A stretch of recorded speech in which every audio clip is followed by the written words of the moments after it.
सावधान.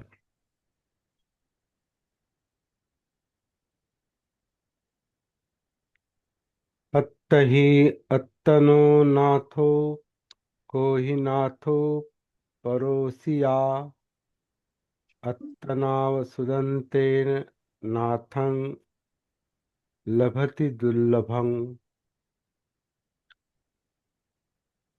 इथे आज आपण अत्तवग्गो ही जी 12वा वग्ग आहे धम्मपदातला, यातली चौथी गाथा आज आपण पाहणार आहोत आणि धम्मपदातली क्रमशः 160वी गाथा. याचा जो अनुवाद आहे हा थोडासा आपण दुरुस्त करून घेऊ. मनुष्य स्वतःचाच मालक स्वतःच आहे. आता तुम्हाला पाठवलेला अनुवाद अशा प्रकारचा आहे, मालक म्हणजे स्वामी. तर स्वामी मालक. पाठीमागचा बेल्ट काढा ना तेवढा. हम्म. पाठीमागचा बेल्ट काढा तेवढा. अरे हा.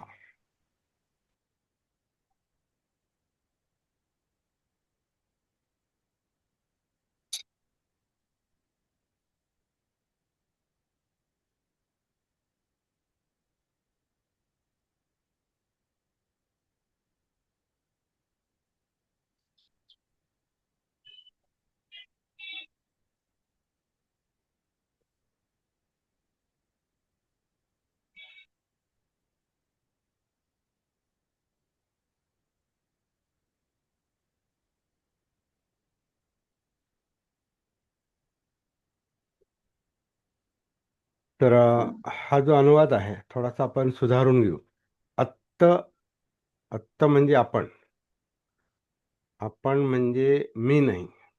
मी अशा अर्थानं अत्त शब्द नाही. आपण म्हणजे हे स्वतंत्र अस्तित्व आपलं.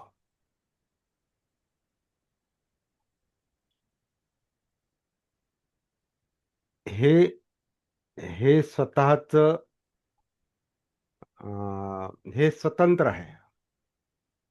हे स्वतंत्र आहे आणि स्वतंत्रपणेच याच्यावर आपण स्वामित्व नाही म्हणू शकत, परंतु याच्यावर आपलंच आधिपत्य, आपलं स्वामित्व म्हणू शकतो, परंतु मालकी अशा अर्थानं नाही. हे काम आपणच करू शकतो, आपणच आपलं काम करू शकतो अशा अर्थाचा ही गाथा आहे. दुसरं कोण करणार? कोही नाथो परोसिया. दुसरं कोण करू शकतंय? हे अस्तित्व म्हणजे आपण स्वतंत्र आहोत. आणि स्वतंत्र आहोत याचा अर्थ अलिप्त असा नाही. म्हणजे मी जसं आपण मी म्हणतो, मी म्हणजे स्वतःला अलिप्त काढतो, मी वेगळा आहे, इतर वेगळे आहेत, मी वेगळा आहे, असाच जो सेल्फ असतो, मी असतो, अशी जी सत्काय दृष्टी असते, ही मी आणि माझी काया वेगळी आहे, अशा अर्थाचा अत्त शब्द नाही. अत्त म्हणजे स्वतंत्रपणे काम करू शकण्याची आपली एक शक्ती आहे, अशी एक नैसर्गिक अवस्था आहे की आपण आपल्यावर काम करू शकतो. आपण आपल्याला जसं घडवू, आणि हे घडवणारी आपली जागृती किंवा भान, सती. आपल्याला सती असेल, आपल्याला भान असेल, आपलं अस्तित्व, आपलं अत्त जर आपल्याला जागृतीनं समजत असेल, तर मग ही गोष्ट लक्षात येते की आपणच आपले नाथ आहोत. आणि असा नाथ मिळणं, असं नाथ होणं, असं स्वतंत्र होणं, याला स्वावलंबी पण म्हणता येईल, स्वावलंबन. आता हे स्वतंत्र, स्वावलंबन हे बाबासाहेबांच्या पण शिकवणीतले शब्द आहेत. स्वातंत्र्य, स्वावलंबन. कारण स्वातंत्र्याशिवाय माणूस स्वावलंबी होऊ शकत नाही आणि स्वावलंबनाशिवाय पुढे जाऊ शकत नाही. अशा अर्थाचा हा शब्द वाटतो. असं होणं दुर्लभ आहे असं म्हटलेलं आहे. नाथं लभती दुर्लभं.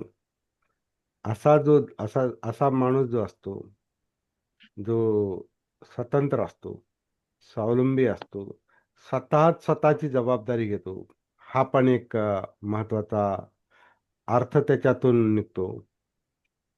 जसं बाबासाहेबांनी म्हटलं होतं की ज्याने त्याने आपल्या जीविताची जबाबदारी आपल्या स्वतःच्या शिरावर घेतली पाहिजे. म्हणजे हा जो उत्कर्षाचा, उद्धाराचा जो मार्ग आहे, हा पण असा आत्त स्वावलंबी, स्वतंत्र असा मार्ग आहे. स्वतंत्र याला आणखीन एक बाबासाहेबांनी 36च्या भाषणात जो उल्लेख केला, मनाचे स्वातंत्र्य ही जिवंतपणाची साक्ष आहे. आणि जिवंतपणा म्हणजे जागृती आहे, हे आपण एका गाथेमध्ये पाहिलेलं आहे. अप्पमादो अमतपदं पमादो मच्छुनो पदं. हे मनाचं स्वातंत्र्य म्हणजे जिवंतपणा आहे. तो जिवंतपणा म्हणजे मनाचं स्वातंत्र्य. म्हणजे हे आत्ताला स्वतंत्रपणे पाहणे, आपलं अस्तित्व स्वतंत्रपणे पाहणे, जाणवणे. असा माणूस दुर्लभ असतो. असा नाथ दुर्लभ असतो. आणि ह्याचा परिणाम काय होतो? अत्तनाव सुदंतेन. हा स्वतःला स्वतःच मुक्त करू शकतो. वश करू शकतो असं नाही. मालक अशा अर्थानं वश वश नाही करू शकत. कारण वश करणे याचा अर्थ मग आपण मृत्यूला पण फिजिकली जिंकलं. फिजिकली आपण मृत्यूला जिंकू शकत नाही. आपण मनाला जिंकू शकतो. जिंकणं अशा अर्थानं त्याला स्वतंत्र करू शकतो आणि स्वतंत्र म्हणजे मुक्त करू शकतो. मनाला आपण स्वतंत्र करू शकतो, मुक्त करू शकतो. आणि मुक्तचा अर्थ दुःखमुक्ती आहे, विमुक्ती आहे. आणि दुःखमुक्ती ही आपल्या जीवनाची, या आत्ताची, आपल्या आणि सगळ्यात प्राणीमात्रांच्या जीवनाची, सगळ्यात मनुष्यमात्र, प्राणीमात्र सगळ्यांची ती गरज आहे, विमुक्ती. आणि स्वतःच आपण आपली करू शकतो असा अर्थ याच्यातून निघतो. आत्ताही आत्तानो नाथो. अशा अर्थाचं दुसरं एक विधान आहे, एक संदेश आहे, आत्तदीप भव. स्वतःच आपण स्वतःला द्वीप बनवलं पाहिजे. म्हणजे बनवू शकतो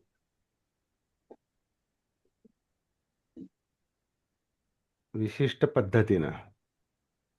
आणि ती विशिष्ट पद्धत म्हणजे आत्मभान आहे, म्हणजे सती आहे, जागृती आहे. कशाची? स्वची, या आत्मची, या अस्तित्वाची, या कायेची, जिवंत कायेची जागृती, सती.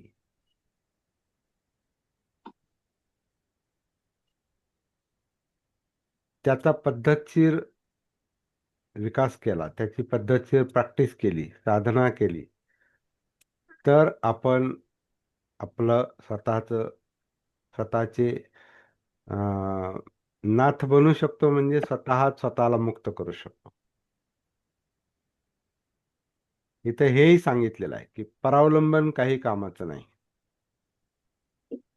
आपण आपलं अस्तित्व, आपलं असणं हे दुसऱ्याच्या हातात देणं, कुणी असो, पराधीनता जी आहे, दुसऱ्याच्या हातात हे अस्तित्व देणं, आपलं जीवन देणं,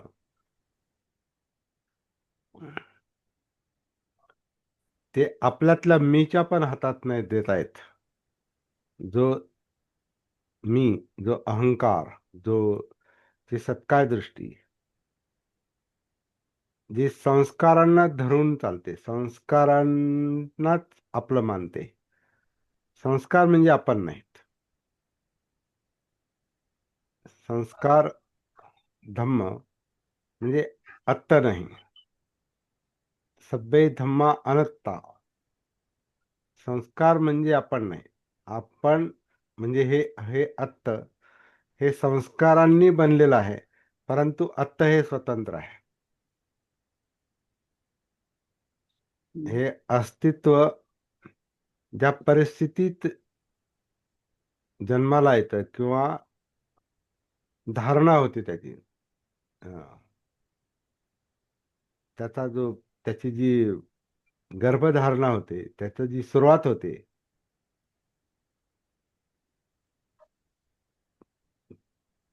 तर त्याच्यात मूळ संस्कार क्षमता असतेच.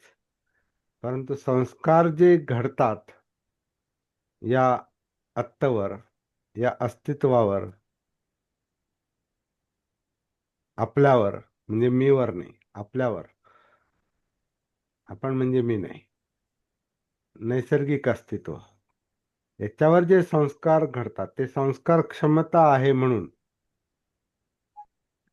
आणि मग आपल्यावर जे आईचे संस्कार, मग नंतर जन्म झाल्यानंतर मग आई वडिलांचे संस्कार, आणि मग आपण ज्या परिस्थितीत आपण वाढतो, राहतो, ती परिस्थिती, नातेवाईक, आजूबाजूला कोण कोण आहे, त्यांचे काय काय शब्द आपल्या कानावर पडतात ते, आपण ज्या चांगल्या वाईट परिस्थितीत राहतो ती परिस्थिती, तिथलं वातावरण, तिथला गोंधळ असेल तर गोंधळ, शांतता असेल तर शांतता, आपल्या इंद्रियांना काय काय फस म्हणजे काय काय स्पर्श होतो.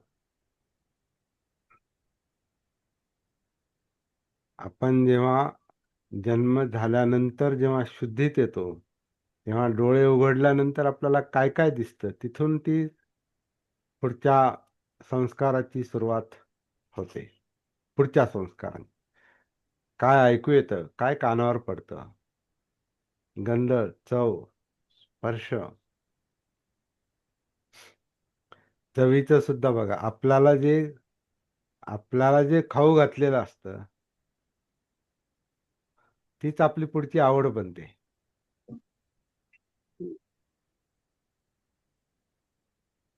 म्हणून लहानपणी जे काही आपण खाल्लेलं असतं,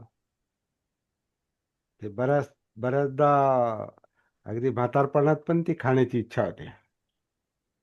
बालपणातले जे ते वळण असतं ना, ते वळण म्हणजे अनुभवानेच सांगतो. हा, काही गोष्टी ज्या असतात आता, त्यावेळेला जी एक, काय म्हणतात ना, चटक लागलेली असते, किंवा त्यावेळेला जे मिळालेलं असतं, ते जे संस्कार आपल्यावर झालेले असतात, हे संस्कारच आपल्याला आयुष्यभर पुढे अं, राबवतात. जणू काही कर्म करून घेतात आपल्याकडून, वर्तन करून घेतात. मग ते भाषेचे संस्कार हा पण त्यातला भाग आहे. भाषा, आपलं वर्तन, आपल्या आवडीनिवडी, खाणं पिणं, हे काही गोष्टी संस्कारानं बाहेरचे, आणि काही स्वतंत्र. तर याच्यातून हा आत्ता घडत जातो,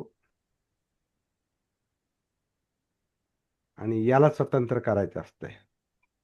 कारण हे जे घडत जातो, हे जे संस्कार आहेत, घडत जातात, ते संस्कार दुःख आहेत.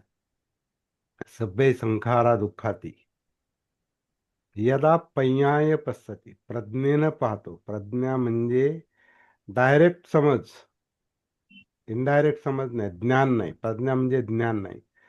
प्रज्ञा म्हणजे डायरेक्ट उतरून येणारी समज. म्हणजे म्हणून आपण म्हणतो कायेत उतरायचे.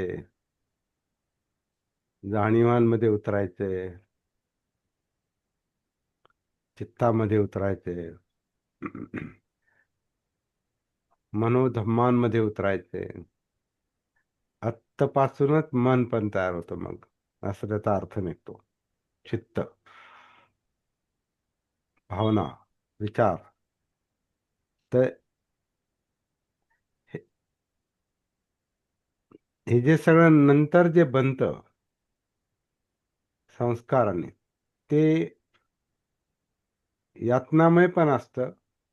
आणि दुसरी गोष्ट, ते संस्कार म्हणजे परिवर्तनशील पण असतात.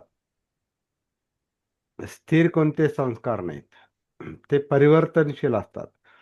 पण ते इतक्या सहजासहजी बदलत नाहीत.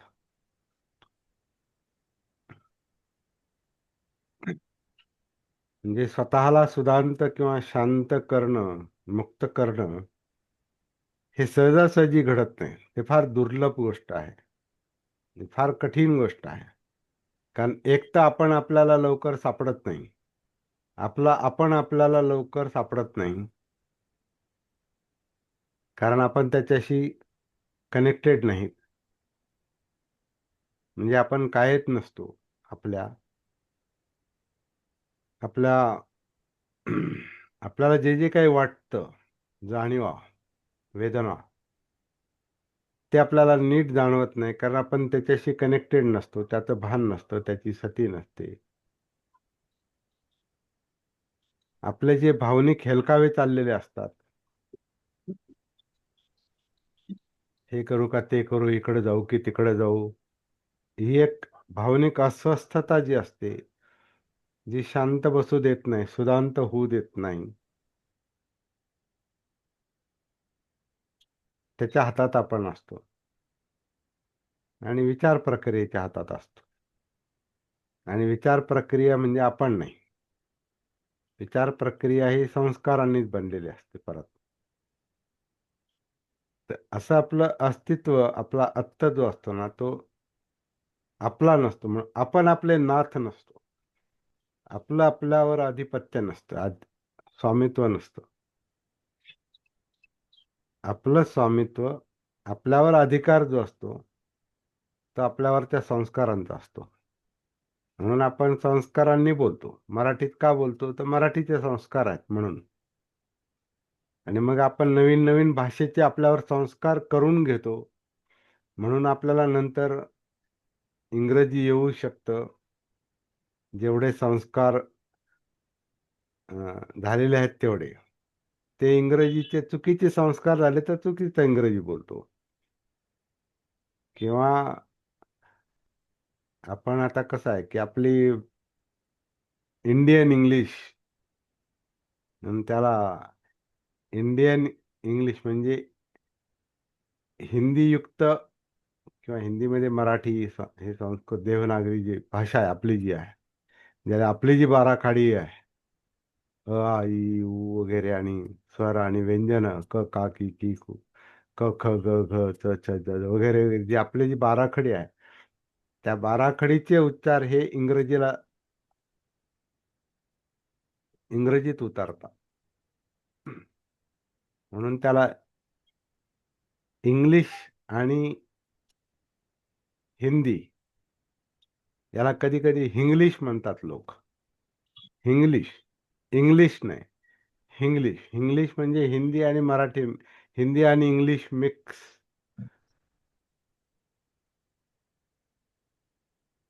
या मराठी आणि इंग्लिश मिक्स. आपले कधी कधी आपली मराठी आणि हिंदी आणि इंग्लिश मिक्स होऊन जाते, आणि त्या त्या प्रांतातली ती ती इंग्लिश बनते. म्हणजे संस्कार जे असतात ते असे संमिश्र असतात. आणि जिथून ही इंग्रजी भाषा आली, त्यांचे ते उच्चार वेगळेच असतात, ते आपण बोलत नाही.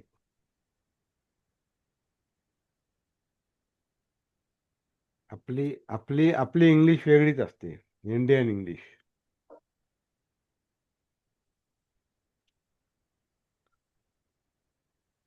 संस्कार, तर संस्कार आपल्याला वापरतात. ते भाषेचे संस्कार असो, खाण्यापिण्याचे संस्कार असो,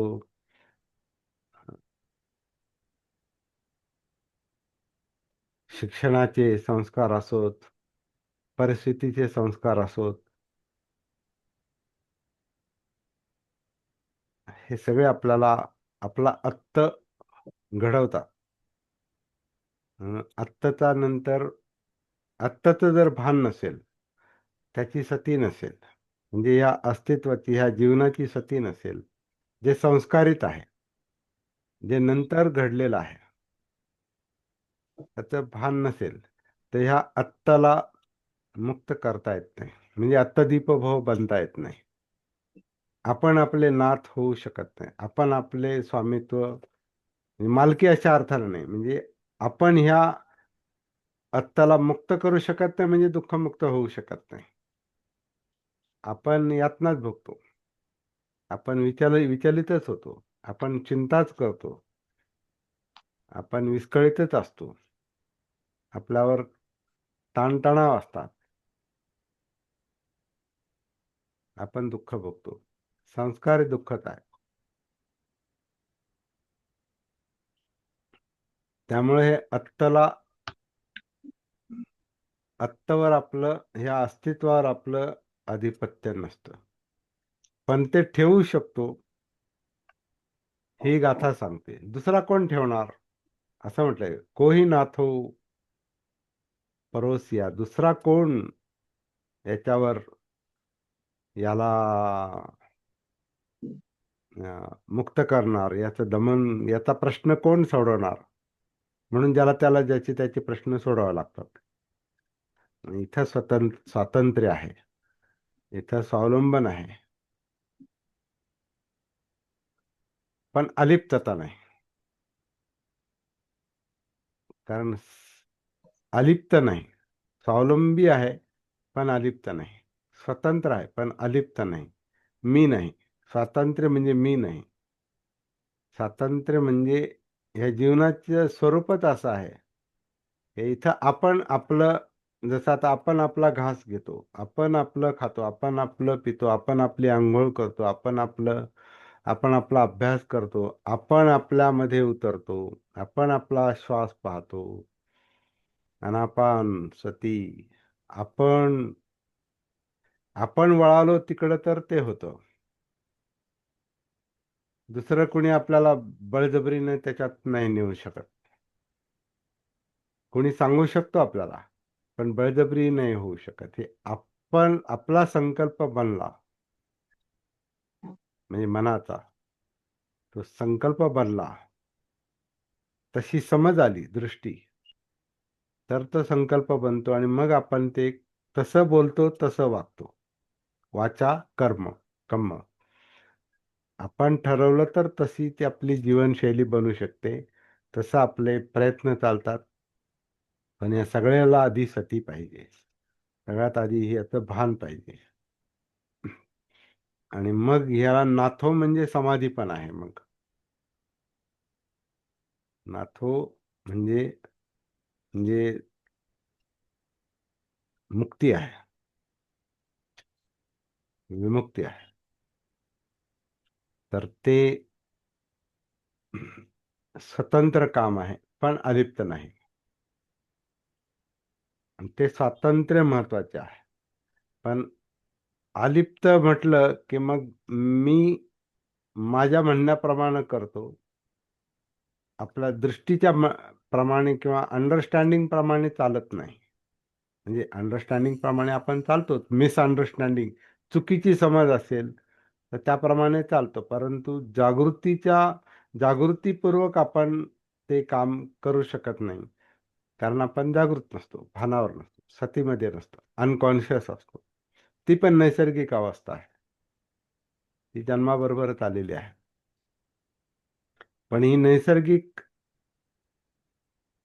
अजागृती म्हणजे अनकॉन्शियस माइंड, मोहावस्था, अविद्या, ही जी नैसर्गिक अविद्या मोहावस्था जी आहे, ही समज आल्यानंतर ती ते चक्र, ते भवचक्र उलट फिरायला सुरुवात होऊ शकते. ते मग धम्मचक्र बनतं म्हणतात. ते मग उलट फिरलं म्हणजे ते भवचक्र दुःखाकडे नेतं, यातनांकडे नेतं, आणि धम्मचक्र मुक्तीकडे नेतं. ते उलट फिरतं.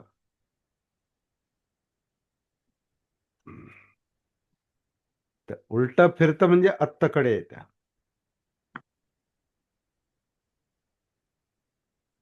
हे अस्तित्वाकडे येतं.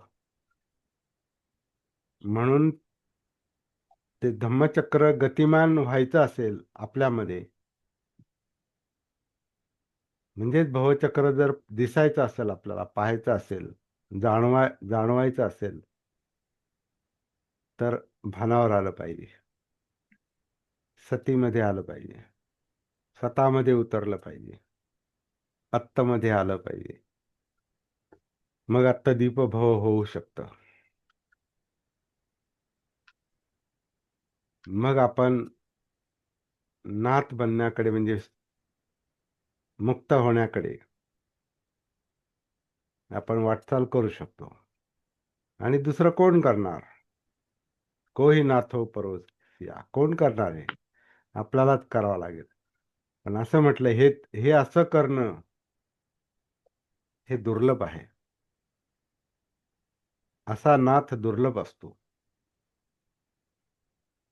तो स्वावलंबी असतो.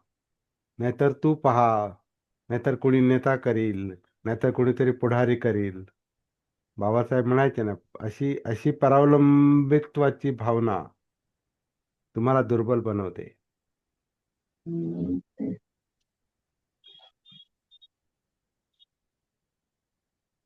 तिथे आपल्या जीवनाचा हेतू साध्य होऊ शकत नाही.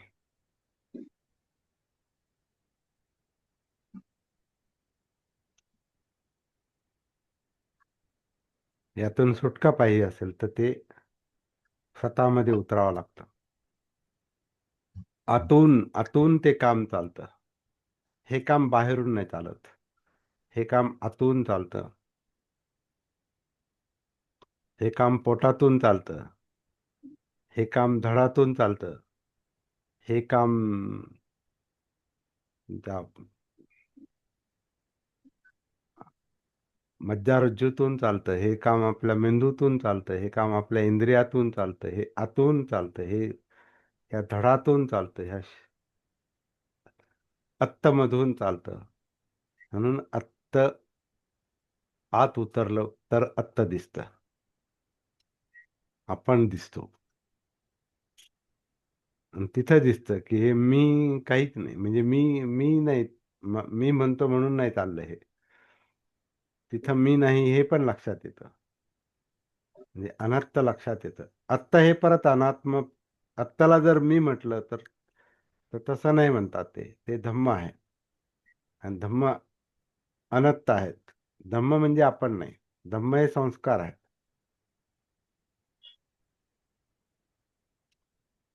पण त्याच्या आधारेच पलीकडे जाता येते. म्हणून धम्माच्या आधारेच धम्माच्या पलीकडे जाता येतं. जसा नदीचा प्रवाह आहे आणि आपल्याकडे नाव आहे, तराफा आहे, तर त्या नदीच्या प्रवाहाच्या आधारेच, तराफ्याच्या आधारेच नदीत उतरून नदीच्या पलीकडे जावं लागतं.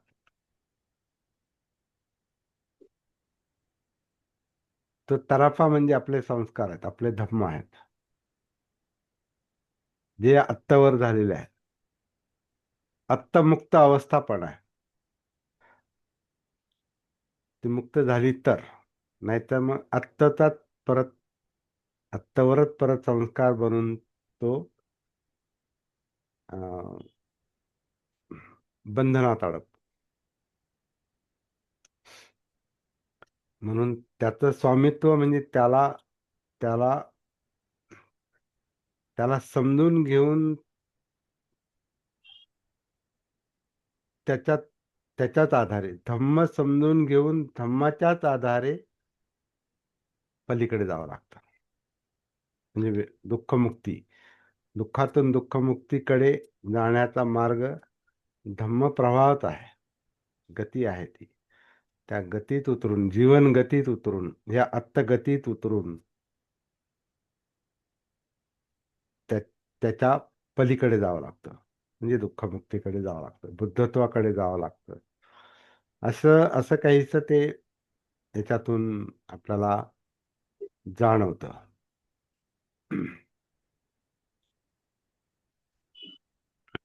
म्हणून धम्मपदातल्या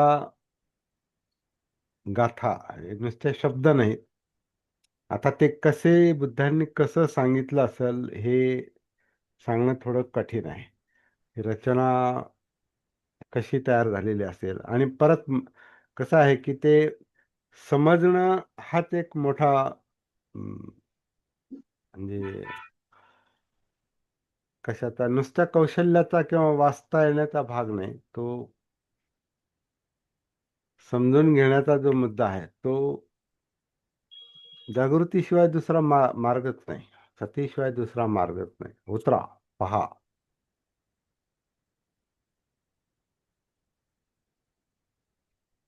आणि काया आन करते, अपान करते, त्यालाच असं जरा वेगळ्या पद्धतीनं आपण पाहायचा प्रयत्न केला पाहिजे. कारण कसं आहे की एकच एक गोष्ट माणसाला कंटाळवाणी वाटते.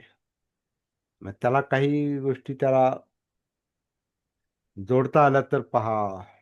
म्हणजे माझी पद्धत तशी आहे. माझी म्हणजे व्यक्तिगत नाही, ती सापडते. करता करता काही गोष्टी सापडतात. आणि आपल्याला ते कसं करायचं किंवा काय करून आपल्याला आपल्यात उतरता येईल.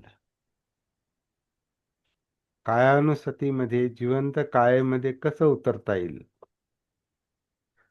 हे ज्याला त्याला पाहणं शक्य आहे. त्याच्यात एक सगळ्यांसाठी उपयुक्त मार्ग जो आहे तो आनापानसतीचा आहे. पण आता आनापानसती पण कशी पाहिली पाहिजे, जी आपल्याला कायेमध्ये उतरविल, तरच ते उपयोगाचं आहे. आनापानसती जर सती म्हणून पाहिली नाही, आन अपान हे सतीसाठी जर वापरलं नाही, श्वासोच्छ्वास, काया शरीर जे आतून आत श्वास घेतं, धडातून, अगदी पोटातून, छाती, पोट म्हणजे सगळं पोकळी जी आहे, तो जो श्वास पटल जो वर खाली होतो, ते ते सगळं आनापान एक धडातलं एक काम आहे. आन अपान श्वास पटल, म्हणून त्याला श्वास पटलच म्हटलंय. नावच त्याला श्वास घेणार आणि सोडणार. तो जो छाती आणि पोट ह्याच्या मधला जो काही पडदा आहे,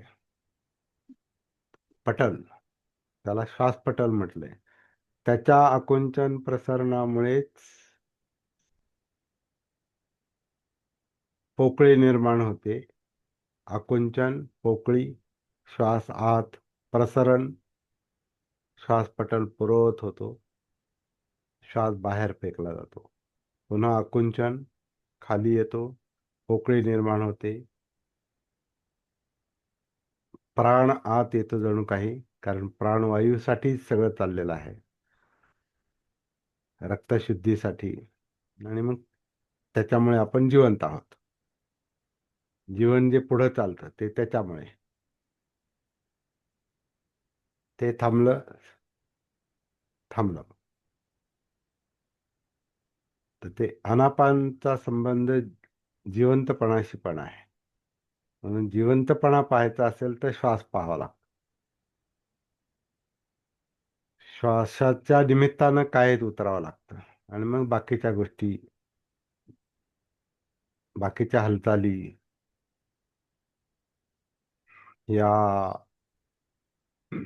आपण किती उतरतो आणि किती आपली सती सगळीकडे झिरपते त्याच्यावर अवलंबून आहे. हे ज्याचं त्याला करावं लागतं. आत्ताही आत्ता नाथो, हे ज्याचं त्याला करावं लागतं. आणि मग आपण आनापानसतीतून कायानुसतीमध्ये येऊ शकतो. कायेचं भान यायला सुरुवात होते. आता काया म्हणजे काय, तर काया म्हणजे सगळंच. हे बोलणं म्हणजे पण कायाच आहे, कारण कायाच बोलते. कायेचाच विशिष्ट भाग जो आहे, जो ज्याच्यामध्ये आपले ओठ आहे, जीभ आहे, घसा आहे, करयंत्र आहे, छाती आहे. कारण अपानमध्ये बोलणं आहे. जेव्हा श्वास आत येतो तेव्हा बोलता येत नाही. जेव्हा श्वास बाहेर पडतो त्याच्यातच ते बोलणं होतं. मग ती छातीची हालचाल, पोटाची हालचाल, पाठीची हालचाल, हे सगळं बोलण्याच्या ह्याच्यामध्ये येते ते. ती कायाच आहे.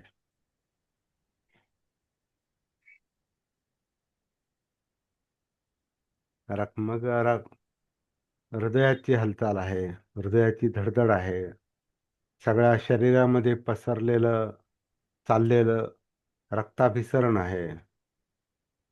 याच्यावर याच्यामध्ये पचनक्रिया पण आहे खाली पोटामध्ये.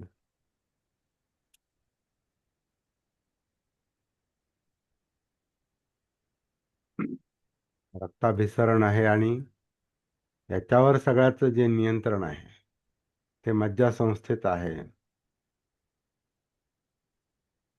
आणि मग अनेक गोष्टी आहेत त्याच्यात. त्या अनेक गोष्टी आपल्याला, आपण काय प्रॅक्टिकल त्याची सर्जरी किंवा ऑपरेशन करू शकत नाही, पण पाहू शकतो.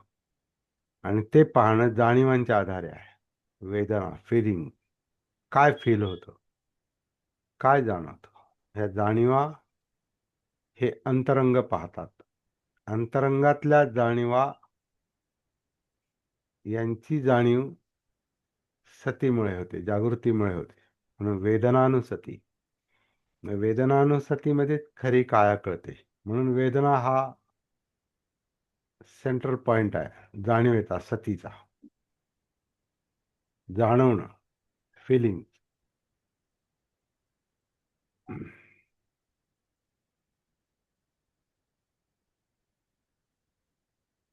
आणि या जाणीवांमध्ये मुख्यतः सुख दुःख असतं. काहीतरी दुखतं, खुपतं, सलतं, टोचतं, रुखरुख, धडपड, फडफड, चिंता, अस्थिरता, अस्वस्थता,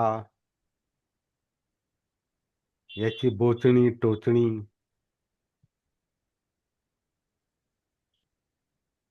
याच्यातून मुक्तता मिळाली तर आनंद. तो टिकून नाही राहिला की परत बोचणी, टोचणी. कुठे गेलं ते सगळं असं वाटतं. कुठे गेलं? आता सापडलं होतं, कुठे गेलं? परत ती टोचणी.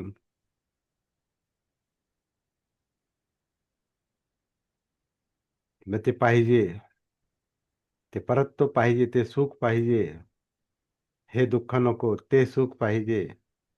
हे दुःख नको, ते सुख पाहिजे. तर मग हे सुख दुःखाचे हेलकावे चित्त, हे चित्तानुसती. किंवा कधी कधी काहीच कळत नाही, असुख दुःख वेदना, या चित्त ही मोहावस्था.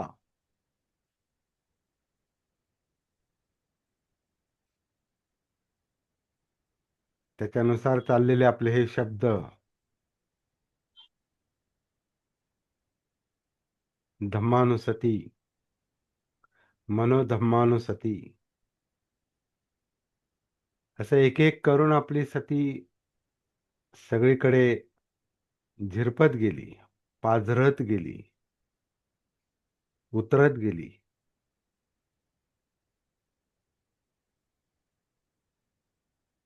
ते सगळं आत्त दिसतं. आत्ता म्हणजे अस्तित्व म्हणू आपण त्याला, असणं.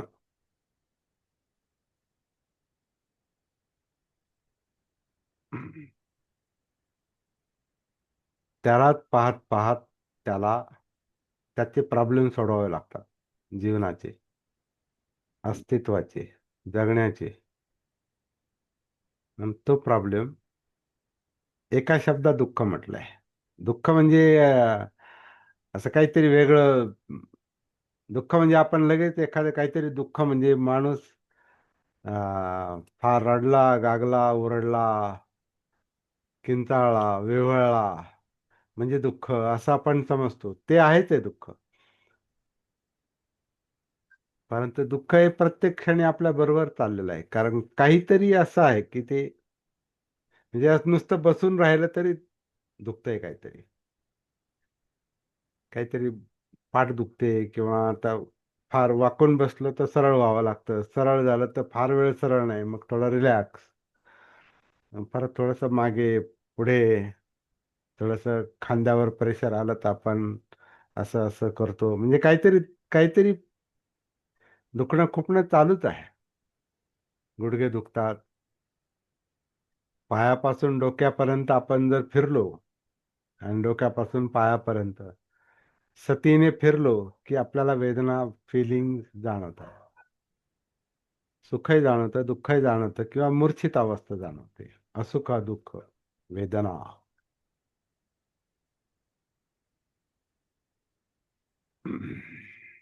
या सगळ्याचं भान सती ती आपल्याला आत्ताही आत्ता नो नाथ होता अनुभव देऊ शकते. आणि इथं काही करायचंय म्हणजे मला काहीतरी करायचंय असं म्हणजे फार असं स्वतःवर प्रेशर आणून ते करण्याची गोष्ट नाही. ते घडतं.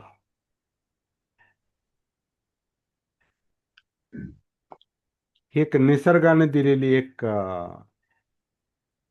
देणगी आहे माणसाला उत्क्रांतीमध्ये.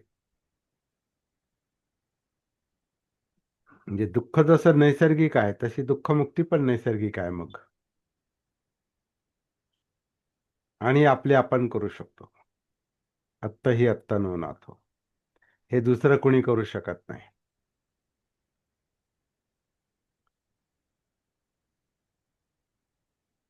आणि कुठे जाऊनही ते होत नाही. इथं अस्वस्थता आली म्हणून उठून दुसरीकडे गेला आहे. कोणाच्या तरी मागे गेलाय.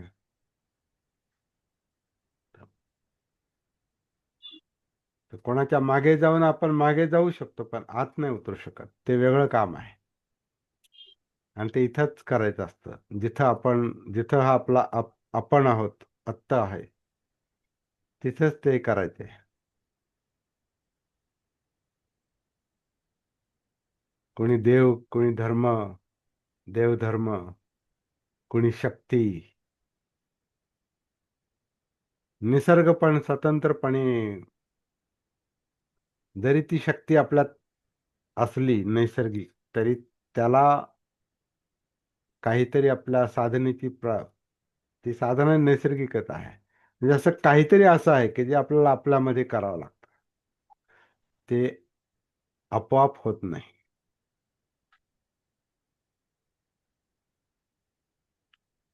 पण याचा अर्थ परावलंबन असाही नाही.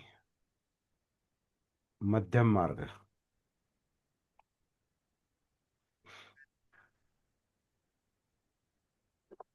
तर हळूहळू आपल्याला ह्या गोष्टी लक्षात येतात.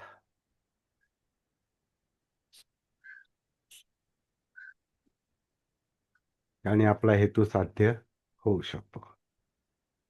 जे आपल्याला पाहिजे. ज्याच्यासाठी हे सगळं चाललंय. याचसाठी केला होता अट्टाहास. सगळे धडपड, सगळे प्रयत्न याच्यासाठी. का हे सगळं समजलं पाहिजे. जीवन समजलं पाहिजे.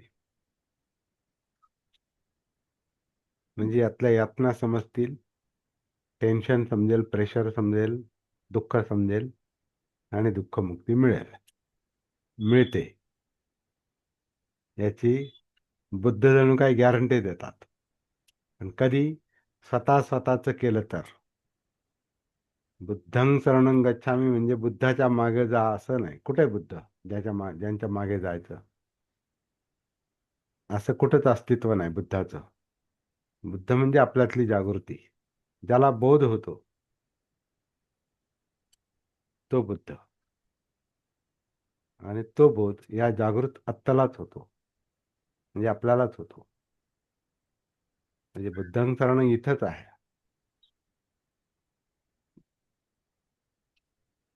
बोध जागृतीमुळे होतो. जागृती इथंच आहे. जागृतीला जे दिसतात ते धम्म आहेत, वास्तव सत्य ते इथंच आहे. म्हणून धम्मं शरणं पण इथंच आहे.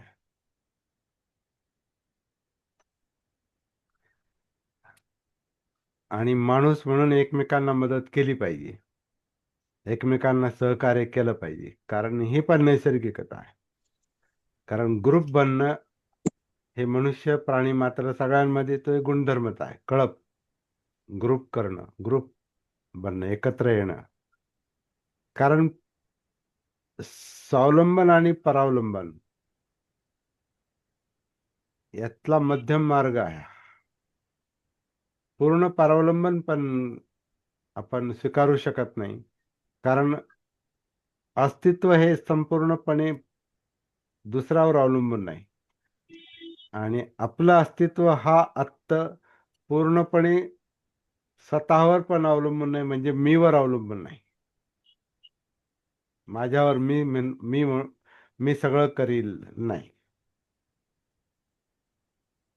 मग आपल्याला हे असं ऑनलाईन येण्याची पण आवश्यकता नाही.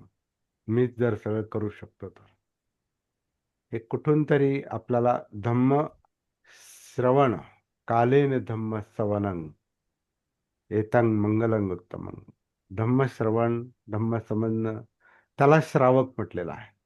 श्रवण ऐकतो, तो समजून घेतो. तर असं हे मध्यम मार्गावर चालणारं हे काम आहे.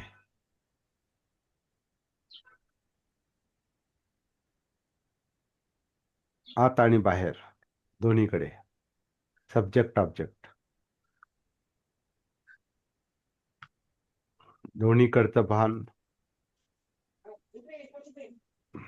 आणि समज आणि मुक्ती, असं काहीच ते आहे.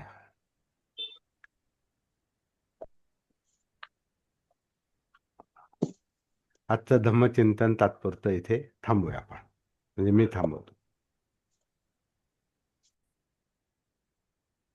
परत बोला मागाडेजी, तुमचा मुद्दा परत बोला. आज माझ्या लक्षामध्ये तुमच्या लक्षामध्ये एक मला गोष्ट लक्षात आली की आपण श्वास घेतो त्यावेळी आपण बोलू शकत नाही. ज्यावेळी आपण श्वास सोडतो त्यातूनच स्वर निर्माण होतात, त्यातून आपण आपले मन विचार व्यक्त करू शकतो, हे जाणवलं. बरोबर बरोबर. आणि दुसरी गोष्ट अशी आहे की आपण जी आपली मराठी भाषा बोलतो त्या भाषेमध्ये पूर्वी 12 स्वर होते, आता मात्र 14 स्वर झालेत. आता 12 खडी नाहीत, 14 खडी आहे. 14 काय? 14 खडी. 12 स्वर होते पूर्वी, त्याला 12 खडी म्हणायचे.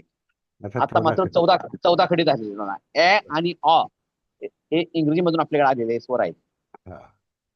आणि पालीतले आणखीन थोडेसे अंग वगैरे असा वेगळा आहे. ञ ञ अन्य वगैरे. चला, म्हणजे तो त्या भाषेचा अभ्यास ही वेगळी, म्हणजे ह्या सगळ्यामुळे आपण संस्कारित होतो आणि ते आपण पूर्वी बोलतो. पूर्वी आमच्याकडे ए आणि अ हे स्वर नव्हते, हा. त्यामुळे आपल्याला 12 खडी होती. हो हो हे पण संस्कारच आहेत की. हो हो बरोबर आहे. म्हणजे बाराखडी घ्या किंवा आता तुम्ही म्हणता ते वाढीव ज्ञान घ्या, हे सगळं नंतर येतं, संस्कारी नंतर येतात. अगदी बरोबर आहे, अगदी बरोबर. परंतु आत्ता आपलं अस्तित्व, आपलं चित्त मन हे संस्कारक्षम असतं. म्हणजे संस्कार धारण करण्याची, धरून ठेवण्याची, त्याच्यावर ध्यान करण्याची मनाची एक प्रवृत्ती असते, म्हणून ते संस्कार होतात. पण दुसरी गोष्ट संस्कारक्षम. अशी आहे की संस्कार घेणं जसं महत्वाचं आहे तिथं, तसंच संस्कार देणं पण तितकंच महत्वाचं आहे. तसेच ते संस्कार तुम्ही आम्हाला देत आहात, आम्ही घेण्याचा प्रयत्न करत आहोत, हे पण फार महत्वाचं आहे. ती नैसर्गिक क्रिया आहे. ही एक नैसर्गिक क्रिया आहे. आता शाळेत आम्हाला असताना आम्हाला शिकवलं जात होतं की खरं बोला, खरं बोला, खरं बोला. हम्म. पण आपला आताच्या तुमच्या लेक्चरमध्ये आम्हाला लक्षात येतं की आपण खरं बोलणं किती गरजेचं आहे, किती चांगलं आहे. आणि ते किती कठीण आहे. हा, हे पण जाणवतं. आणि ते जाणीव करून द्यायचं काम तुम्ही करत आहात. धन्यवाद. ओके. हे पहा स्वतः हम्म. हम्म. स्वतःकडे जा आणि स्वतः पहा. कारण हा शब्द चला म्हटलं की मग एकदम असं लक्कन प्रकाश झाल्यासारखं, चला आपण आपलंच पाहूया. बरोबर आहे. आणि स्वतःला चालायचंय. स्वतःलाच चालायचंय, दुसरा कोणी नाही. आम्ही प्रेरणा घेण्यासाठी दुसऱ्याचं ऐकू शकतो, परंतु चालणं हे स्वतःलाच आहे. ज्याचं त्याचं. त्याच्यावर काम करणं हे स्वतः आहे. मला कोणी सांगत नाही की, कोणी सांगितलं घे श्वास, तर तो घेतला आणि आता सोड तर सोडला. दोन्ही गोष्टी त्यांच्यावर दुसऱ्यावर अवलंबून नाहीत. मी माझा श्वास मीच घ्यायचा आहे, तो माझ्याच मर्जीने होईल, मीच करणार आहे, दुसरं कोणी नाही. श्वास येणार आहे आणि श्वास जाणार आहे, तो त्याचा आहे, त्याचं दुसऱ्यावर त्याचं त्याचं प्रभुत्व त्याचं नाही. तो मी केला, मी आज म्हटलं कारण हा माझा श्वास आहे तर मी घेईल किंवा मी सोडेल, तर तो नाही. तो नैसर्गिक आहे, तो नैसर्गिक. जसा आहे तसाच आहे. आम्हाला फक्त त्याचा अनुभव घ्यायचा आहे आणि त्यातून शिकायचंय. आता जस्ट बोलणं झालं, बरं. श्वास घेताना बोलू शकत नाही, हे गाण्यामध्ये शिकवले जातं. एखादं संगीत असतं ना, संगीतात शिकवले जातं. भाता मारला, बाहेर हवा बाहेर पडली तर स्वर निघतात. बिलकुल बिलकुल. त्याला सुटतानाच बोलतो. तसं आपलं छाती म्हणजे भाताच आहे एक प्रकारे. भाताचे नैसर्गिक भाता. नैसर्गिक भाता. आणि हा नैसर्गिक भाता खूप काही देऊन जातो आम्हाला. फक्त आमच्या खूप जवळ असतं, हाताशी असतं, परंतु त्याच्याकडे हात जातच नाही. तो ज्यावेळेस जातो त्यावेळेस एकदम अत्यानंद, एकदम खूप खूप आनंद. त्याचाच अर्थ सती नाही, भान नाही, जागृती नाही. सती नाही, हा, म्हणून हे प्रयत्नपूर्वक हेच काम करावं लागतं पहिलं. प्रयत्नपूर्वक सती, जागृती. ते आपण 3-4 वर्षापूर्वी केलं. तुम्ही म्हटले ना चला, तर मला एकदम लक्कन झालं, चलो बुद्ध की ओर. चलो बुद्ध की ओर, चलो अत्त की ओर. किंवा आता क्योंकि मला तो शब्द तसाच आठवला. क्योंकि अत्त में ही बुद्ध चला है. माझ्या स्वतः बरोबर चला, मला स्वतः बरोबरच जायचंय, चलो Right. बुद्ध की ओर. राईट, बरोबर. हवा हवा खूप भयंकर असते सर. हा, हवा खूप भयंकर असते. हवा म्हणजे ते आपलं नाही का म्हणतात की चला हवा येऊ द्या, चला हवा येऊ द्या. हवा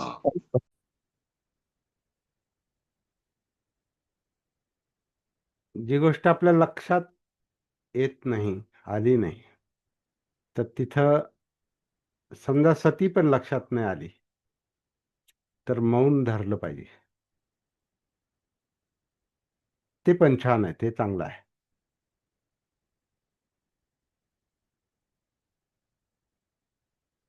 मनाला, चित्ताला सांगायचं गप्पा बस थोडं, म्हणजे ती वाणी पुढे जात नाही.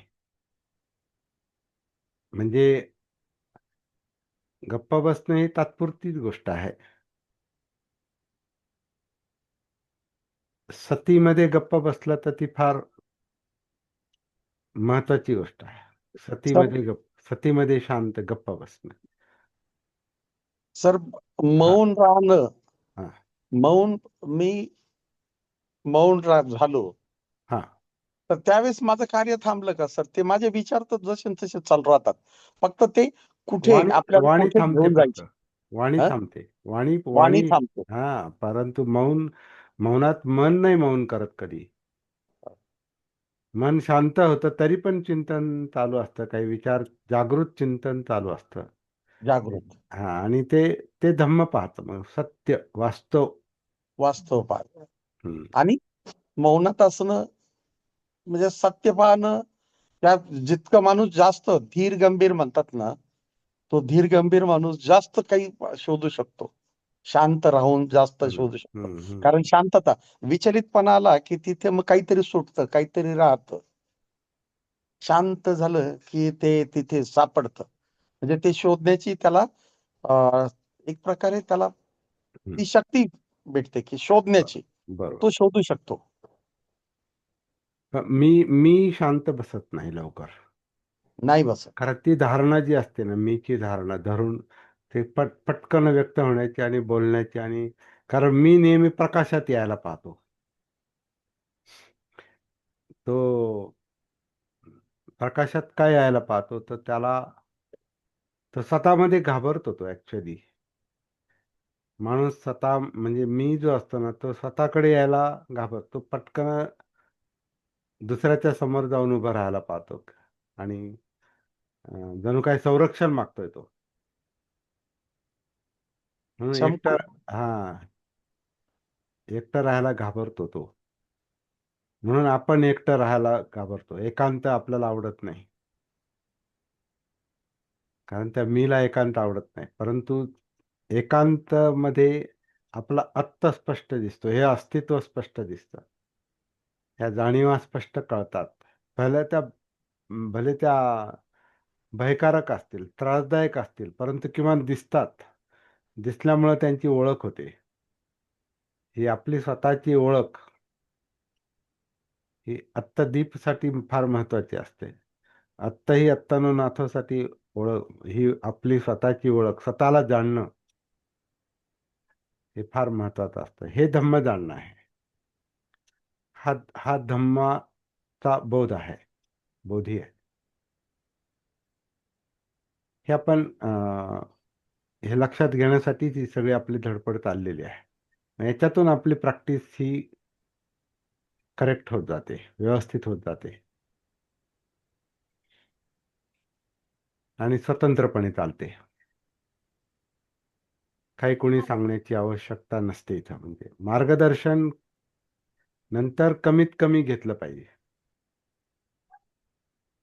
जोपर्यंत लक्षात येत नाही तोपर्यंत आपण पुस्तकाचं मार्गदर्शन घेतो, कोणाचं मार्गदर्शन घेतो. पण सगळ्यात आपल्याला मार्गदर्शन करणारी जर कोणती गोष्ट असेल तर ते आपलं जागृत धम्मचिंतन, जागृत चिंतन. जागृत चिंतनासाठी आधी जागृती पाहिजे. जागृती म्हणजे सती पाहिजे. सती म्हणजे कायेत उतरणं आहे. आणि कायेत उतरण्यासाठी आनापान सती आहे. मग काया, मग जाणीवा, मग चित्त, मग मनोधम्म, विचार प्रक्रिया, ब्रेन, मग आपलं बोलणं, आपलं वर्तन, आपले इंद्रिय, आपले डोळे, कान, नाक, जीभ, त्वचा, असं करून सगळा अर्थ, सगळं अस्तित्व, हे क्रमाक्रमानं चालणारं काम आहे.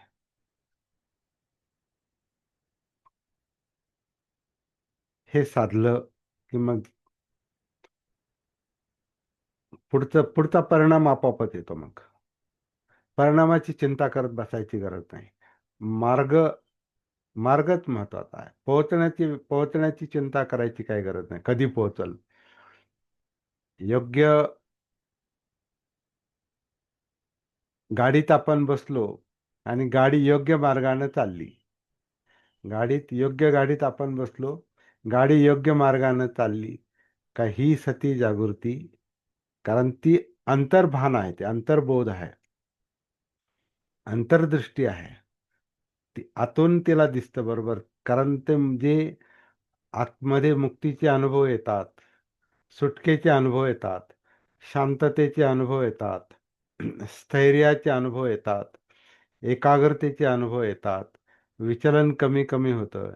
हे अनुभव ते आपल्याला सांगतात की आपली गाडी बरोबर योग्य दिशेला चाललेली आहे. तिथे कोणाला विचारायची गरज नाही, आपण बरोबर चाललोत का नाही. हे स्वतंत्र आत्ताचं काम आहे. म्हणून आत्ता ही आत्तानो नाथो.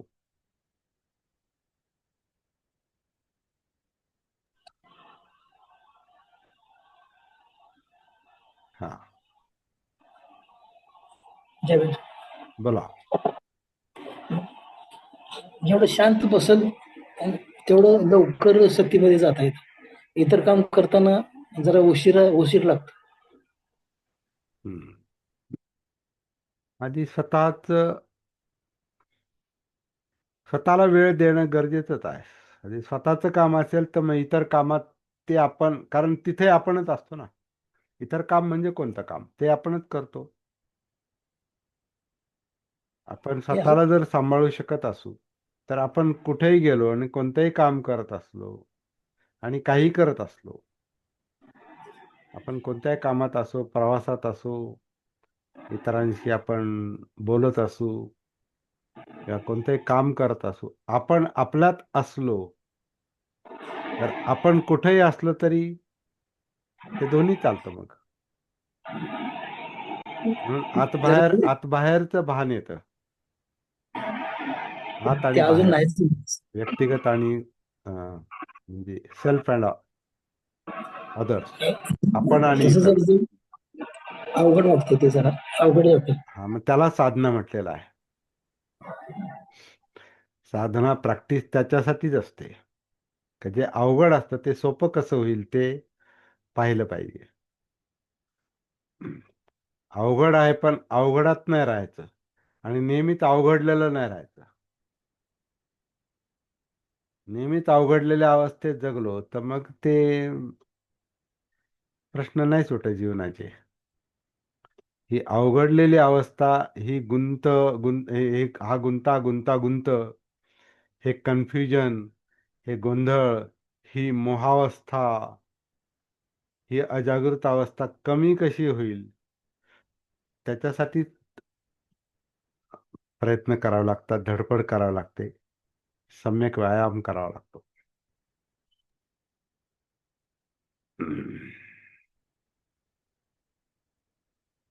मार्ग समजून घेणे आणि स्वतःच नियमितपणे चालणे. नियमितपणे म्हणजे आता ते साधना ही नियमितच झाली पाहिजे. नियमित म्हणजे विशिष्ट वेळेला नाही, सतत तो विषय डोक्यात पाहिजे. मला वेळ नाही, मला फार काम आहे, मला इकडे जायचं आणि तिकडे जायचं, जा तुम्ही. आपण काय, हे काम आहे करा, इकडे जायचे जा, पण स्वतःला घेऊन जा. म्हणजे स्वतःमध्ये राहा आणि मग स्वतःबरोबर राहा. स्वतःबरोबर राहून तुम्ही इतर काही करा, कोणतेही काम करा. पहिलं काम हे. स्वतःला नाही सांभाळलं तर मग कुठे हरू शकतो आपण आणि काही करू शकतो आणि मग काही होऊ शकतं आणि ते त्रासदायक असतं आणि आपल्याला तो त्रास नको असतो परत. मग नंतर पश्चाताप करून काय उपयोग नसतो. तर ठीक आहे, आता आधी जमत नव्हतं, आता प्रयत्न हाच करायचा की आपल्याला जमेल कसं.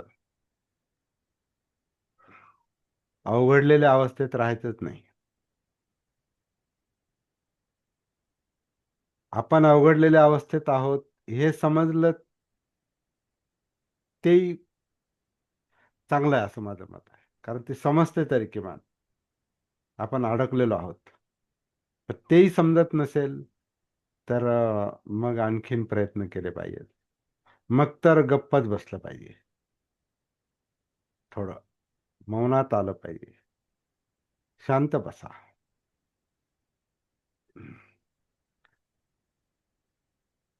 काही लोकांना शांततेचा पण द्वेष वाटतो. लोकांना वाटतं शांत बसणं म्हणजे कमीपणा आहे. तर तो कमीपणा घेतलेला चालेल, पण ह्या जीवनाला उगीच दिशाहीन त्याला पळू द्यायचं आणि काही करायला लावायचं आणि काही बोलायचं आणि काही विचार, मग त्याचे परिणाम भोगावे लागतात. आणि ते आपल्याला नको असतात परत.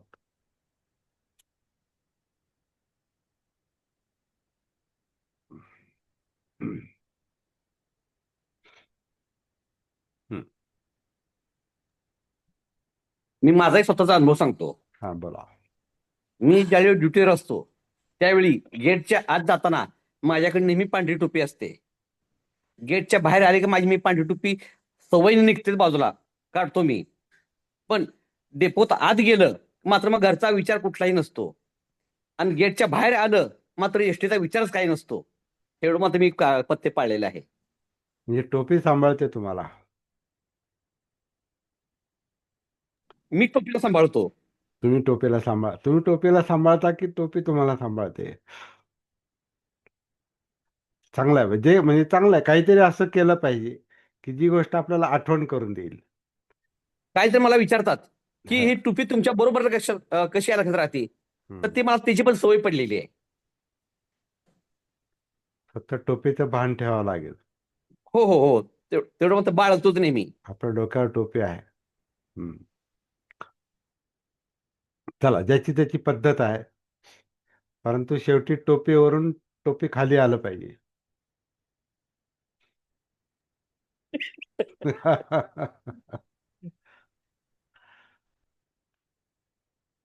कारण टोपी डोक्याच्या वर आहे, डोक्यात आलं पाहिजे, म्हणजे मनोधम्मात आलं पाहिजे, मेंदूत आलं पाहिजे.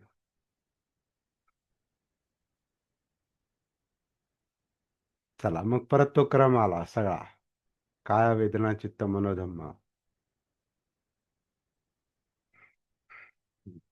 हम्म.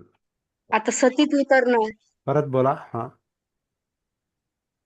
आपल्याला आपल्यावर जे लहानपणापासून जे संस्कार झालेले आहेत, हा हा हा त्या संस्कारातून बाहेर निघणं म्हणजे आपण स्वतःला ओळखणं, सती जागृतीमध्ये राहून. हम्म. याला थोडी अडचण येते ना सर. कुठंतरी आपले संस्कार स्वतःला ओळखण्यापेक्षा आपण दुसऱ्याची जास्त चिंता करत बसतो. हा आपल्याला दुसऱ्यांची म्हणजे एक पुरुष आणि स्त्री तात्पुरतं घ्या. स्त्रीवर जे संस्कार झालेले राहतात ती प्रत्येक वेळेस दुसऱ्यांचाच विचार करून जगत असते. हम्म. कुटुंब, कुटुंबाचा त्यातून स्वतःसाठी जगण्यासाठी तिला स्पेस जेव्हा भेटतो स्पेस, तेव्हा हा. तिला कुठंतरी असं अडखळल्यासारखं वाटतं का अरे आपण काहीतरी चुकतोय स्वतःसाठी जगायला लागल्यावर. हम्म. स्वतःसाठी जगणं म्हणजे स्वार्थी होणं नाही. स्वार्थी नाही होत आपण, म्हणजे सती स्वार्थी नाही बनवत. सती भान देते. जागृती जी आहे ना, ही भान देते. असं म्हणजे वाटतं आपण जबाबदाऱ्यांपासून पळण्याचा प्रयत्न करतो नाही का आपल्या. नाही, पळायचं कुठंच नाही. कुठे जाणार आहे? कुठे जाणार आहे आपण? कोणी कुठे जात नाही, सगळं तिथंच आहे. म्हणून जीवन हे स्वतंत्रपण आहे, पण अलिप्त नाही, असं आपण जे म्हणालो मगाशी. हो हो तेच. स्वातंत्र्याचा अर्थ अलिप्तता नाही. अलिप्तता म्हणजे मी आहे, आणि स्वातंत्र्य म्हणजे समज आहे की कोणती गोष्ट इतरांशी कनेक्टेड आहे, कोणती गोष्ट आपल्याशी कनेक्टेड आहे, आपल्याशी संबंधित आहे, कोणती गोष्ट इतरांशी संबंधित आहे, याचं भान आहे. आता आपण तुमचा मुद्दा जो स्त्री म्हणून किंवा आई म्हणून, पत्नी म्हणून जो काय आहे, तो तो जसा ती आपली जणू काही भूमिका आहे, तो आपला रोल आहे, ती आपली भूमिका आहे. कुटुंबातली व्यक्ती म्हणून आपल्याला कुटुंबात पण सहभागी व्हावंच लागतं. त्याच्याशिवाय कुटुंबात आपण जगू शकत नाही, राहू शकत नाही. नाहीतर आपण नाही नाही माझं वेगळं आहे, मी दार बंद करून बसेल आणि मला वाटेल तेव्हा मी बाहेर येईल आणि परत आत जाईल, असं आपण करू शकत नाही. तर आतही आपणच असतो, बाहेरही आपणच असतो. तसं सामाजिकदृष्ट्या आपण व्यक्ती पण असतो आणि समाजात पण असतो. व्यक्तिगत जीवन पण असतं, समाजातलं जीवन पण असतं. म्हणजे आत पण असतो, बाहेर पण असतो, आणि दोन्हींचं भान, ती आपली तारेवरची कसरत असते. म्हणून ते संतुलन जे आपण त्या दिवशी जे म्हटलो ना, तर ते भान ठेवत आपल्याला मुख्य काम काय करायचं असतं, तर कोणत्याही परिस्थितीत आपलं चित्त विचलित होता कामा नये, मन विचलित होता कामा नये, डिस्टर्ब होता कामा नये. म्हणजे ते चिंतेत, यातनेत, तुलनेत, मी मध्ये आणि कल्पनेच्या जगात जगणं नाही मग योग्य. अंडरस्टँडिंगच्या जगात जगलं पाहिजे. म्हणजे समज, दृष्टी, सम्यक दृष्टी, अंडरस्टँड, समज आहे तिथे. का मी एक आता तुमचा जो प्रश्न आहे, तुम्ही एक स्त्री आहात, आई आहात, आणि मग ते आईच्या आधी पत्नी आहात. आता जी काय परिस्थिती तुमची असेल तर ते पत्नी तुम्ही नंतर होताय, आधी स्त्री असताय, आणि स्त्रीच्या आधी पण तुम्ही मुलगी असताय, कुणाची तरी मुलगी असताय, मग स्त्री, मग पत्नी, आणि मग आई.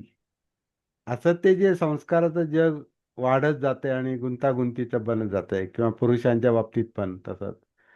तेव्हा आधी मुलगा असतो, मग पुरुष बनतोय, मग तो म्हणजे तो लग्न, मग पती बनतोय, मग बाप बनतोय, मग काय असेल पुढे ते आजोबा बनतोय, पणजोबा काय असेल. तर ही जी संस्कारांची गुंतागुंत चालते, ते आपलं जग असते, व्यक्तिगत जग, आणि ते कुटुंबाशी संबंधित असते. तीच गोष्ट आपण बाहेर पाहिली तर समाजाशी संबंधित असतो. आपण विशिष्ट समाजात, विशिष्ट जातीत, कारण भारतात आपण जन्माला आलो म्हणजे जाती आलीच. म्हणजे आपण विशिष्ट समाजात, विशिष्ट जातीत जन्माला आलो. आणि मग जातीचा संघर्ष त्याच्यातही आपण जगतो, वाढतो. धर्माचा संबंध आला, तिथे धार्मिक संघर्षाचा मुद्दा येतो. राष्ट्रीय जीवन, हे सगळं जागतिक जीवन, आता हे सगळं सगळं इतकं म्हणजे व्यक्तिगत पातळीवर इतका गुंतागुंतीचा बनत चाललेला आहे या सगळ्या बाहेरच्या परिस्थितीमुळं पण. तर आता तर सतीची फार जास्त गरज आहे. नेहमीच होती ती, आधी पण आहे, बुद्धांच्या काळात किंवा त्याच्या आधी पण होती, पण आता जास्त गरज आहे, आणि आता जास्त अवघड पण बनलेलं आहे. थोडक्यात जग हे बंदी शाळा. हा, हे बंदी शाळा वाढत चाललेली आहे. ही बंदी शाळा तेवढी अशी चार भिंतीच्या आत नाही. ही बंदी शाळा ही सायकोलॉजिकल बनलेली आहे, मानसिक बनलेली आहे, आणि मनच त्याचं, चित्तच त्याचं कारण आहे. आणि ते बंदी शाळा, बंदिवान बनण्याचं कारण, चित्त, मन बंदिवान, गुलाम, कैदी बनण्याचं कारण ते स्वतःच आहे. कारण ते भानावर नाही, कारण ते सतीमध्ये नाही, ते जागृत नाही. म्हणून आपण बंदी शाळेत आपण अडकल्यासारखे आहोत सगळेजण. त्याचं एकमेव कारण आहे की त्या चित्ताचं, त्या मनाचं स्वतःकडे लक्ष नाही. म्हणून त्याला ते प्रशिक्षण मिळालं पाहिजे. हे चित्त, मन कुठं आहे? हे या कायेमध्ये आहे. ते जाणवतं, वेदना जाणीवांना जाणवतं, ते या कायेमध्ये आहे. म्हणून कायेमध्ये उतरावं लागतं. आणि त्यातला सोपा मार्ग म्हणजे आनापानसती आहे. सोपा आहे तो, सरळ आहे, पण सरळ आहे पण सोपा नाही. सोपा शब्द तेवढं लाईटली घेऊन नाही जमत, कारण आनापानसती हीच मुळात मला तर वाटतं फार कठीण गोष्ट आहे. ती म्हणजे योग्य आनापानसती करणं. आणि त्याच्यात सगळा गोंधळ जो झालाय तो आपण ज्यांच्याकडून शिकलो त्या गुरूंमुळे झालेला आहे तो गोंधळ.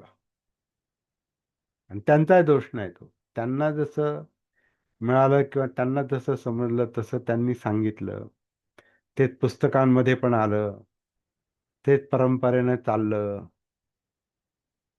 हरवलं आपण याच्यात. आपण हरवलं कारण हरवलेल्या लोकांकडूनच आपण शिकतो, असं असं म्हणजे वाटतं. एकोणाला नावं ठेवण्याचा मुद्दा नाही, दोष देण्याचा मुद्दा नाही, त्यांचाही नाईलाज आहे. कारण एखाद्याला म्हणजे कोणाला समजेल याची काही गॅरंटी नाही. बुद्धाच्या काळात ही गोष्ट सोपी असावी असं वाटतं, म्हणून ते पटापट लोक लगेच श्रोतापन्न, सकृतागामी, अनागामी, अर्हत बनायचे. बुद्धांच्या हयातीतच अनेक लोक अर्हत झाले, बुद्धासारखेच झाले. अवस्था म्हणून प्रचारक म्हणून बुद्धाला जे साध्य झालं ते इतरांना बऱ्याच अंशी होते असेल, कारण बुद्धांच्या शिष्यांकडे पाहूनही बरेच लोक बुद्धांकडे येत असत. बुद्धांचे अर्हत शिष्य पाहून त्यांना आश्चर्य वाटायचं, अरे हा जर असा आहे तर मग ह्याला, हा ज्यांच्यामुळे घडला, ज्यांच्यामुळे मुक्त झाला, ते बुद्ध कसे असतील. हे अशी अशी प्रेरणा ती मिळत होती. आणि हे आजच्यापेक्षा ते त्यावेळेचं माइंड, मन, चित्त हे थोडस सोपं असलं पाहिजे, कमी गुंतागुंतीचं असलं पाहिजे. कारण हे आपण जे चर्चा केली परवा, माहिती तंत्रज्ञानामुळे जगामध्ये ज्ञानाचा स्फोट झाल्यामुळे इतकं पटकन आपल्याकडं ज्ञान आलंय की विचार करायच्या आधी ते आपण आपल्यामध्ये ते मुद्दाम नाही, पण ते उतरलेलं असतं. कारण मग डोळे डोळे पाहतात ना, डोळे मोबाईल पाहतात, डोळे पुस्तकं पाहतात, डोळे लोक पाहतात, डोळे टीव्ही पाहतात, डोळे हे कॉम्प्युटर पाहतात, आणि त्याचबरोबर कान ऐकतात. मग ज्ञान इतकं सहजपणे येतंय, आणि ते इतका सहजपणे मी बनतंय का त्याच्यातून त्याला म्हणजे स्वतःला समजून घेणं, आत्ता समजून घेणं, स्वतःला समजून घेणं हे तितकंच अवघड बनत चाललेलं आहे. आणि म्हणून पूर्वीपेक्षा जास्त व्यवस्थित प्रॅक्टिसची, साधनेची आवश्यकता आहे.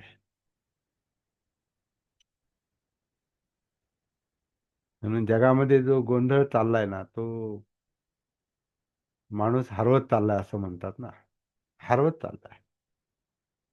माणसाचं जे स्वतंत्र अस्तित्व जे आहे, आत्ता जे आहे, हे हरवत चाललेलं आहे. ते पूर्वी पण हरवलेलं होतं, पण किमान काही गोष्टी जरा लवकर साध्य होत असतील.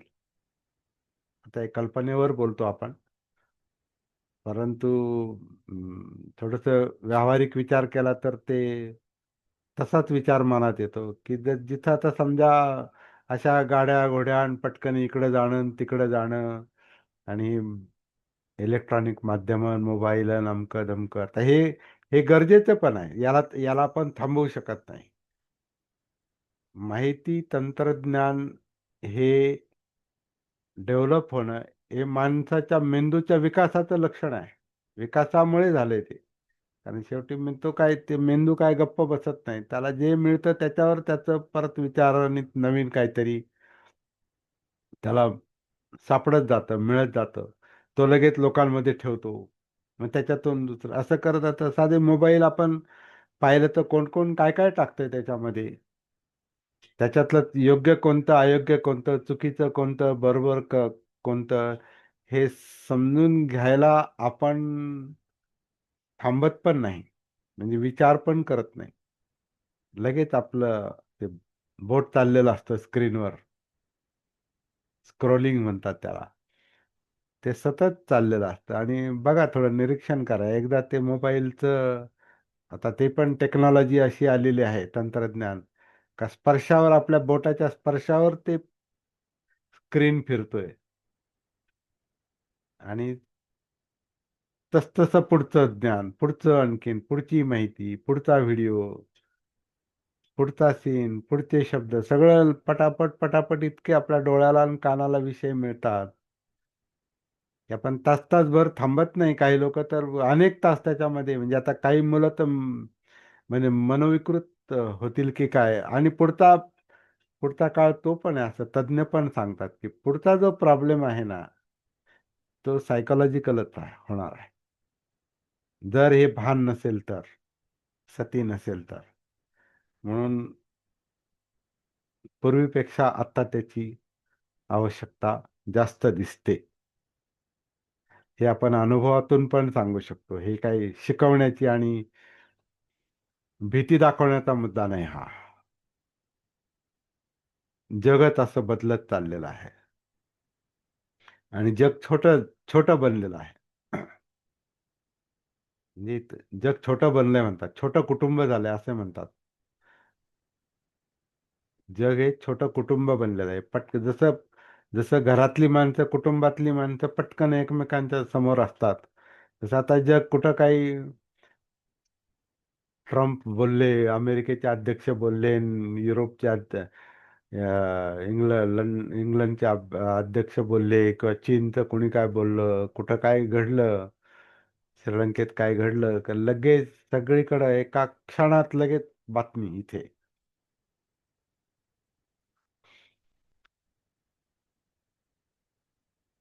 आत्ताच्या त्या भयंकर अपघाताचं पण आता उदाहरण घेतलं तर ते अपघात झाल्याबरोबर लगेच अपघात झालेला इतरांना लवकर कळतो,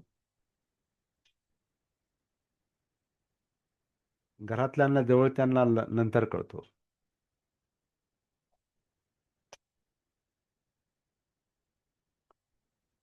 ते साहजिक आहे, पण आता तर ते सगळीच म्हणजे गुंतागुंत आहे. आता ही डेव्हलपमेंट योग्य आहे की अयोग्य आहे, हे माणसाच्या सतीवर पण अवलंबून आहे. माणूस भानावर असेल तर त्याचा योग्य उपयोग करून घेऊ शकतो, नाहीतर मग त्याच्यातच त्याचे त्रास पण दडलेले आहेत खूप.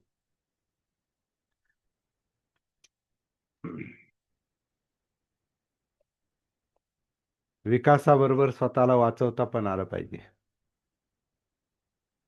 आत्ताही आत्तानो नाथो.